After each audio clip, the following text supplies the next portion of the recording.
آج ہم کچھ ایسے اقتباسات پر غور کر رہے ہیں جو سیکھنے اور قیادت کے دائمی راستے کی بات کرتے ہیں. اور ایک بنیادی سوال جو ذہن میں آتا ہے وہ یہ ہے کہ دنیا تو خیر ہر پل بدل رہی ہے، لیکن کیا انسان بھی اسی رفتار سے بدل رہا ہے؟ آج ان تحریروں سے یہی سمجھنا ہے کہ قیادت کے لیے مسلسل سیکھنا کیوں ضروری ہے. صرف ایک اچھی عادت نہیں بلکہ ایک ضرورت. جی بالکل. ان ذرائع کا جو انداز ہے نا وہ واقعی روح میں اترتا ہے. یہ صرف معلومات نہیں دیتے، ایک گہری بصیرت ہے. اور مرکزی خیال بہت سادہ مگر گہرا ہے کہ علم کوئی ایسی چیز نہیں جسے بس حاصل کر لیا، اسے زندہ رکھنا پڑتا ہے تجربے سے، عمل سے. یہ قیادت اور اپنی ذاتی ترقی کے لیے ایک یوں سمجھیں ایک متحرک ضروری عمل ہے. یہ بات تو ہے کہ ایک طرف دنیا کی تیز رفتاری، تبدیلی اور دوسری طرف انسان کا ٹھہراؤ، جیسا کہ ان ذرائع میں کہا گیا. اور یہ بات چونکا دیتی ہے. اگر تم نہیں بدلتے تو تم پیچھے نہیں رہتے، تم ختم ہو جاتے ہو. یہ تو بہت بہت سخت بات لگتی ہے. یہ صرف کوئی فلسفہ نہیں، یہ تو قیادت کی بنیاد ہے. لیڈر کیسے راستہ بناتا ہے اس بدلتی دنیا میں؟ وہ سیکھنے کے ذریعے ہی تو آگے بڑھتا ہے. اور جب کوئی لیڈر یہ سمجھ بیٹھے کہ بس سب جان لیا تو سمجھے سفر رک گیا. ان ذرائع کا ایک جملہ ہے جو دل پر لگتا ہے: جو سیکھنا چھوڑ دیتا ہے وہ جیتنا چھوڑ دیتا ہے. یعنی سیکھنا چھوڑنا جیتنا چھوڑنا ہے. بالکل. یہ کامیابی اور ناکامی کے بیچ کی لکیر ہے. بات سمجھ میں آ رہی ہے. یعنی علم بغیر عمل کے کچھ نہیں. اچھا، ان ذرائع میں ایک اور بہت گہری بات ہے. زندگی تمہیں ہر روز دو چیزیں دیتی ہے، یا تو ایک نیا سبق یا ایک نیا زخم. اس کا قیادت سے کیا تعلق بنتا ہے؟ زخم کیسے سکھا سکتے ہیں؟ یقیناً سکھا سکتے ہیں. تعلق بہت گہرا ہے.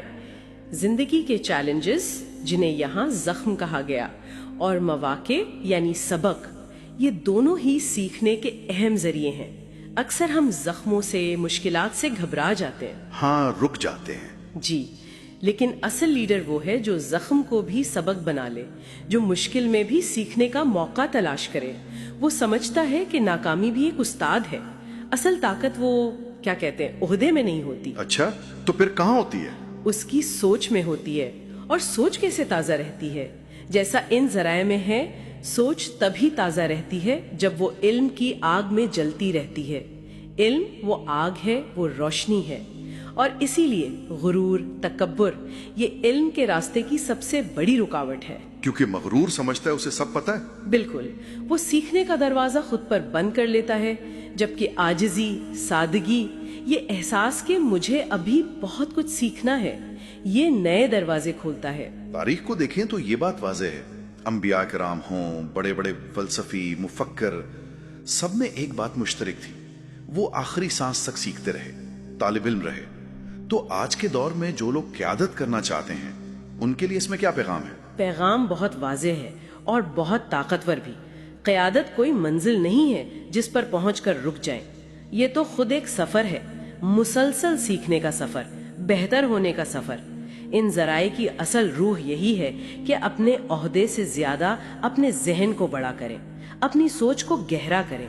کتابوں سے سیکھیں، لوگوں کے تجربات سے سیکھیں، زندگی سے سیکھیں. اور سوال کرنا. جی، سوال پوچھنے کی ہمت، کیونکہ جواب کی تلاش ہی تو علم کا آغاز ہے. جو سیکھ رہا ہے وہ زندہ ہے، وہ بڑھ رہا ہے. جو رک گیا وہ بس ماضی ہے. تو خلاصہ یہ ہوا کہ اس بدلتی دنیا میں مسلسل سیکھنا صرف فائدے کی بات نہیں، یہ تو لازم ہے بقا کے لیے، مؤثر قیادت کے لیے. یہ ہمیں غیر متعلقہ ہونے سے بچاتا ہے. بنیادی شرط ہے. اور ان تحریروں کا جو آخری پیغام ہے نا، وہ شاید سب سے اہم ہے. اس سارے سفر کا پہلا اور آخری سبق: سیکھتے رہو ورنہ رک جاؤ گے. یہ صرف نصیحت نہیں، یہ ایک اصول ہے، زندگی کا قانون. ایک لمحے فکریہ ہر ایک کے لیے. جی، غور طلب بات یہ ہے کہ ہم سب اپنے اپنے سیکھنے کے سفر میں اس وقت کہاں ہیں؟ کیا ہم آگے بڑھ رہے ہیں یا کہیں رکے ہوئے ہیں؟